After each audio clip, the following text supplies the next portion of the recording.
Clapper. The truth of the matter is, all of you know in South Carolina, I wouldn't be standing here if it were not for Jim Clapper.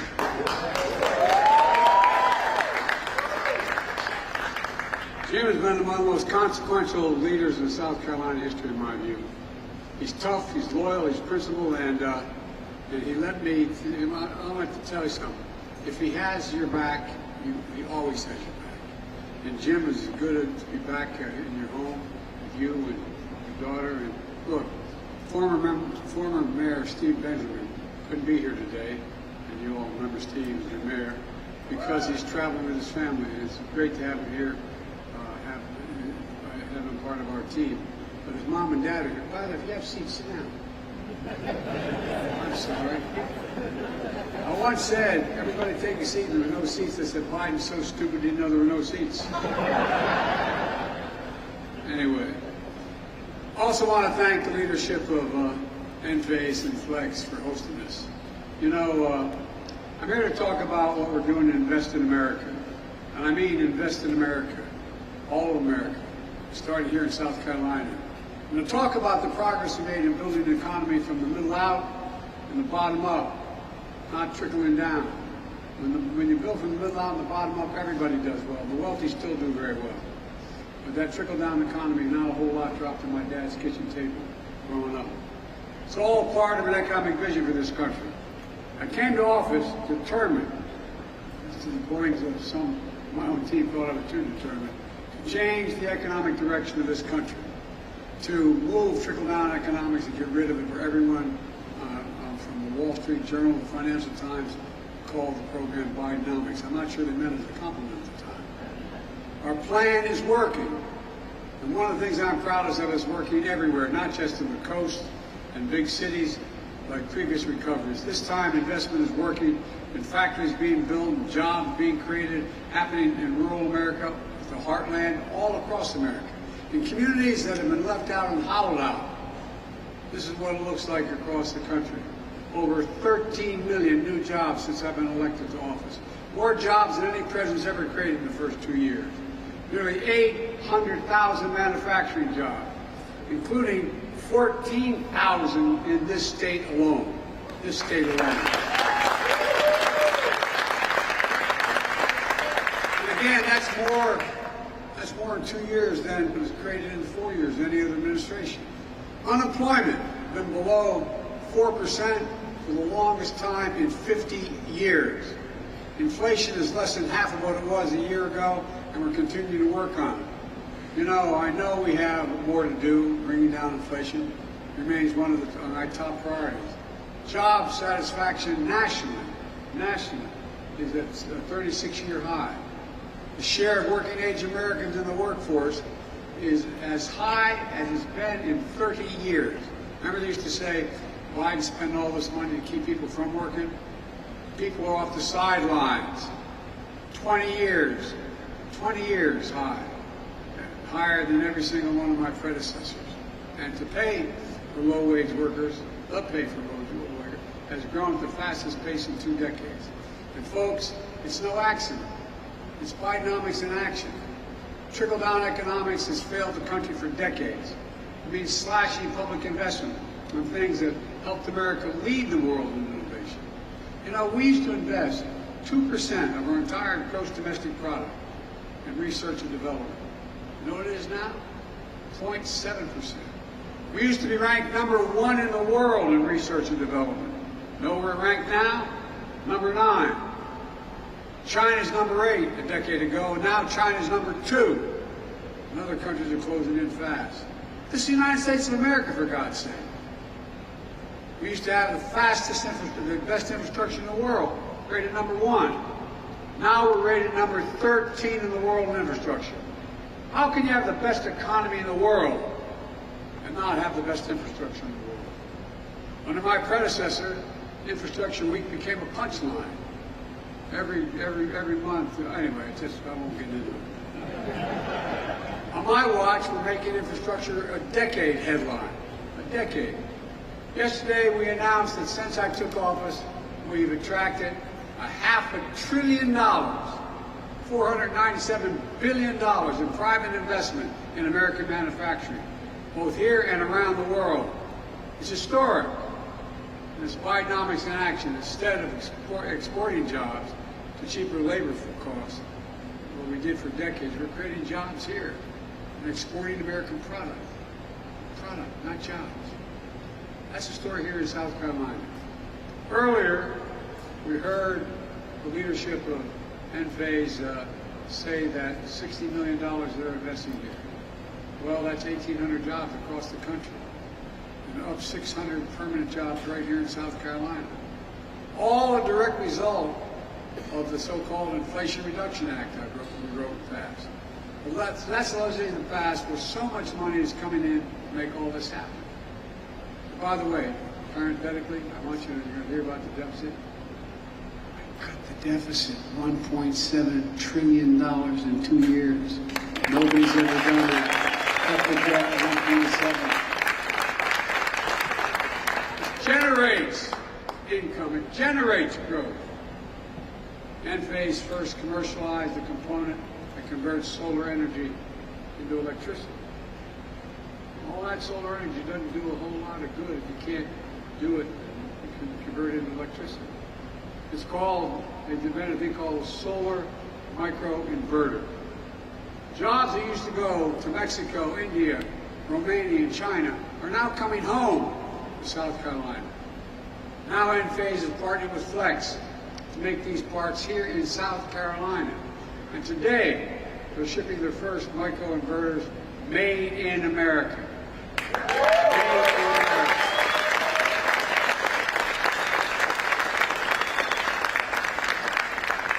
The good news is 90% of these jobs require intelligence but don't require a college degree. And Flex is working with Midlands Technical College in Columbia to develop training and pathways so folks can get these jobs.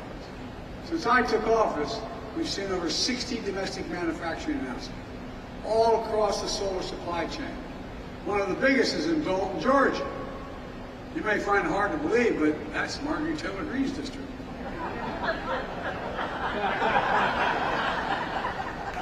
I'll be there for the groundbreaking.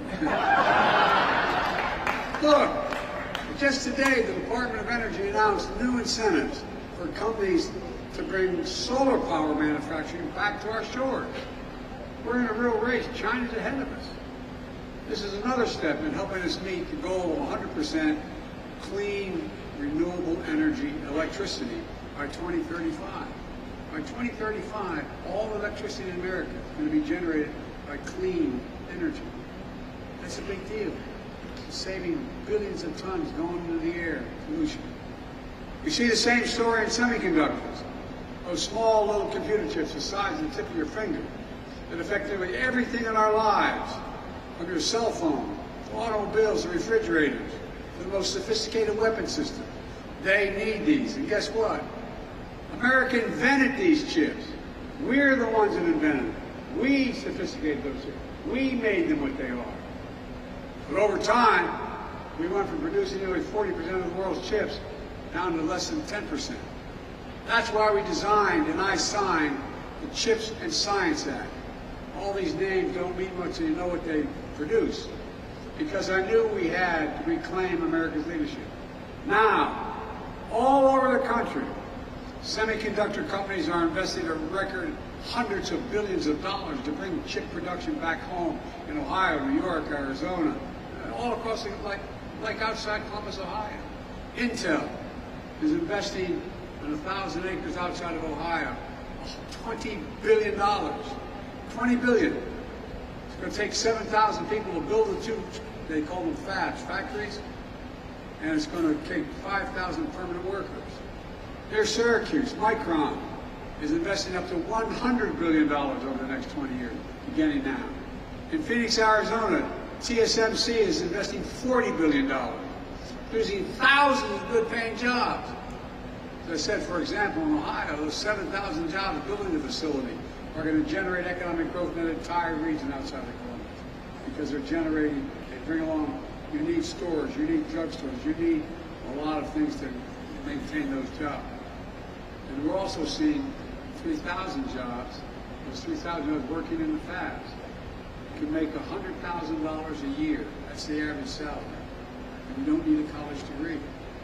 Making 100 grand. The middle class. This is a game changer. We're investing in the American agenda is about bringing supply chains home. Clean energy future, made in America. Before the pandemic, supply chains weren't something most Americans thought about. If I said to you 6 years ago, we're worried about a supply chain, you look at me like, huh? Well, I would have looked at you the same way. But today, after delays in parts and products, everybody knows why supply chains matter. We know for too long, China's dominated the production of raw materials needed for critical products. That's why we're building alliances with our friends all across the world, increasing our production here at home to create alternative sources for the minerals we need. Our goal is to bring full battery supply chain home. We create a battery belt stretching from Michigan to Georgia. In Chester County, South Carolina, Albemarle is investing $1.5 billion to process lithium for electric vehicle batteries. That's not only create 300 permanent jobs, but will lift up a whole community. Restore some pride. It matters. The lithium will power components like it's going to be being made in redwood materials near Charleston, where the company's making the largest investment in the history of the state. $3.5 billion to build a battery materials manufacturing plant, creating 1,500 jobs. That's another community changer. It's a game changer. And those materials will go into batteries that will be recycled by companies like Survey Solutions, which is investing $300 million here in Richland County, creating another 300 permanent jobs. That's community after community after community. There's been that change. That's on its way. The change in enough communities is going to change the state. It's going to change the country. And Jim Clyburn's system, Promega Energy Storage Technologies, is investing $279 million to manufacture batteries, to store energy, to power the grid. Look, what do you think we have said if I came when I was here trying to get the nomination 3 years ago? And I told you, while I was campaigning, that we'd see this kind of investment in South Carolina, billions of dollars. I think you would have been a little skeptical. That's why I fought so hard for the things I wanted to do. Didn't get much help from the other team. That didn't stop us from getting it done. And that's going to transform America. All told, since I signed the Inflation Reduction Act and the CHIPS and Science Act into law, companies have announced $11 billion in manufacturing and clean energy investments just in South Carolina. $11 billion. Companies across the county, across the country, are expanding factories, building new ones, creating tens of thousands of good-paying jobs, most of which don't require a four-year degree. And when I say every job in America should be a good job, including a free and fair choice to join a union, I mean it. That's right. The manufacture of clean energy technology will be made stronger by collective bargaining relationships. That's up to you to decide. It's not just manufacturing. Through the Bipartisan Infrastructure Law, we've already announced over 35,000 projects all across America, like the Brent Spence Bridge, which is a $1 billion operation over the Ohio River, from Ohio to Kentucky. And today, in New York, we're investing a record $1 billion to renew the Hudson Tunnel. We walked through that tunnel that was built 100 years ago. It's falling apart. We'll be able to go through it 100 miles an hour instead of 30 miles an hour. Up in Union County, South Carolina, we're building 6 bridges critical to moving people and goods across the street. Each bridge is over 60 years old, with weight and volume restrictions that cause detours, congestion, and supply chains. The oldest one is where South Carolina 49 crosses the Tiger River. The biggest one, right here in Columbia, Malfunction Junction. You all know it. How many years have we talked about fixing malfunction junction? Now, thanks to Jim Clyburn and help from the infrastructure law, it's finally going to get fixed. It's going to get fixed. We're removing every single lead pipe in America. More than 100,000 lead service lines go into homes here in South Carolina. They're a risk to everyone's health, including children. So it's time to get them removed and replaced. We're building. We're helping Richland School, District 1 here in Columbia, purchase 16 new electric buses. Woo! Because guess what? The diesel buses cause accidents. They cause problems. They cause additional problems. You all remember, during the pandemic, that thousands of people in this state didn't have a connection to high-speed internet, wherever, in their business or their home. Everybody now talks about we're going to close that digital divide. That divide between those who have reliable internet connection and those who don't. South Carolina is receiving $1 billion to close that divide, connecting every home and small business across rural America, rural South Carolina, that doesn't have reliable high-speed internet. Thanks to Jim Clyburn's Affordable Connectivity Program, fancy name, but it's real. That's saying that 359,000 South Carolinian families are already saving $30 a month on their internet. Look, we're doing this in communities all over the country. You can see exactly where the money's going and whether you're affected in your community here by going to invest.gov. Click on to invest.gov, put in your location, and I'll tell you what's happening in your community. You all see projects we're delivering in communities all across America. Look, implementing this legislation also has another transformative impact. All those members of Congress who voted against it suddenly realize how great it is, and they're bragging about it. As my mother would say, God love it. I want to thank Senator Grant for voting for the Bipartisan Infrastructure and the Chips and Science Act. I wish he'd voted for the rest. Every Republican member of the Congress voted against the Inflation Reduction Act. Everyone. Every Republican member of the House in this state voted to repeal the clean energy provisions of the Inflation Reduction Act. That attracted all these jobs. You know, and then after that effort failed, the Republican Study Committee, which includes over 3/4 of the House Republicans, just released a plan to go at trying to repeal it all again. That hadn't stopped them, though, from claiming credit. Now the billions of dollars and thousands of jobs are coming to the United States.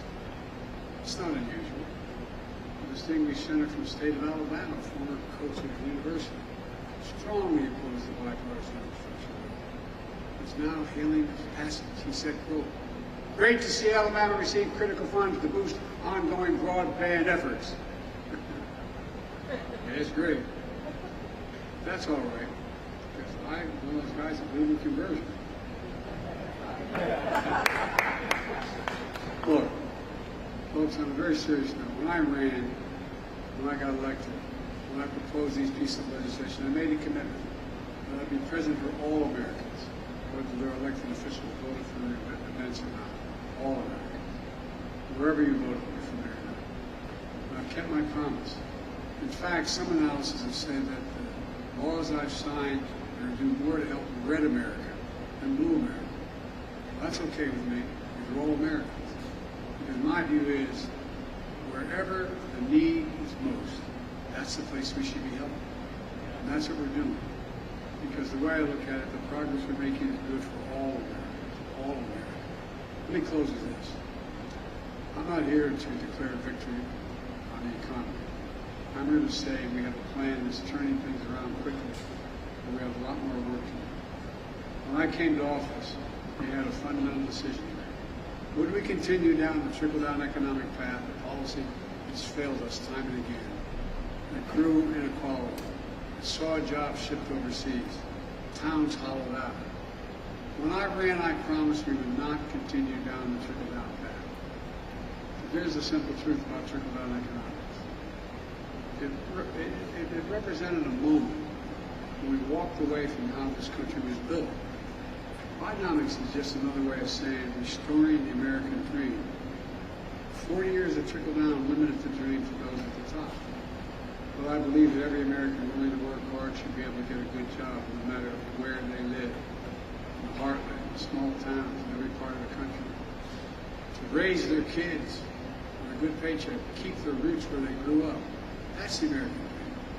My dad used to have an expression for growing up, my word. He'd say, Joey, a job's about a lot more than the paycheck. It's about your dignity. It's about respect. It's about being able to look your kid in the eye and say, honey, it's going to be okay, and mean it. That's Bidenomics. It's rooted in what always worked best for this country. Investing in America. Because when you invest in our people, when you strengthen the middle class, we see stronger economic growth that benefits everybody. I've long said, it's never been a good bet to bet against America. And I can honestly say I've never been more optimistic about America's future. We just have to remember who we are, for God's sake. We're the United States of America. There is nothing beyond our capacity if we work together. So let's continue to work together. God bless you all, and may God protect our children.